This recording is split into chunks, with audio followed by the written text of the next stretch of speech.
Pardos had never liked his hands. The fingers were too short, stubby, broad. They didn't look like a mosaicist's hands, though they showed the same network of cuts and scratches all the others did. He'd had a great deal of time to think about this and other things on the long road in wind and rain as autumn steadily turned to winter. Martinian's fingers, or Crispin's, or Pardos's best friend Couvrie's, those were the right shape. They were large and long, appearing deft and capable.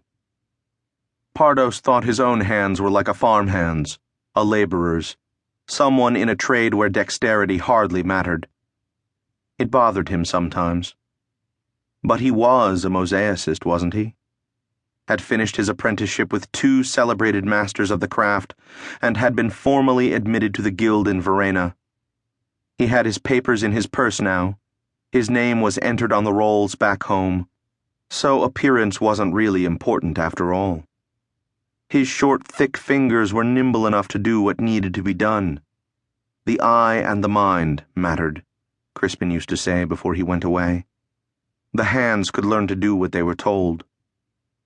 It seemed to be true. They were doing what needed to be done here, though Pardos would never have dreamed that his first labors as a fully fledged mosaicist would be expended in the remote, bitterly cold wilderness of Sauradia. He would never have even dreamed, in fact, of being this far away from home and on his own.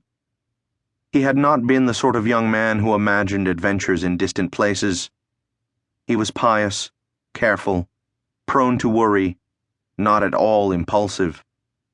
But he had left Verena, his home, all he knew of Jod's created world, almost immediately after the murders in the sanctuary, and that was about as impulsive an action as could be imagined. It hadn't felt as though he was being reckless. It seemed rather as if there was no real choice in the matter, and Pardos had wondered why the others couldn't understand that. When pressed by his friends, and by Martinian and his concerned, kind-hearted wife, Pardos had only said, over and over, that he could not stay in a place where such things were done. When they told him, in tones of cynicism or sadness, that such things happened everywhere, Pardos replied, very simply, that he hadn't seen them everywhere, only in the sanctuary expanded to house the bones of King Hildrick, outside Verena. The consecration of that sanctuary had been the most wonderful day of his life, at first. He and the other former apprentices, newly elevated to the guild, had been sitting with Martinian and his wife, and with Crispin's white-haired mother in places of honor for the ceremony.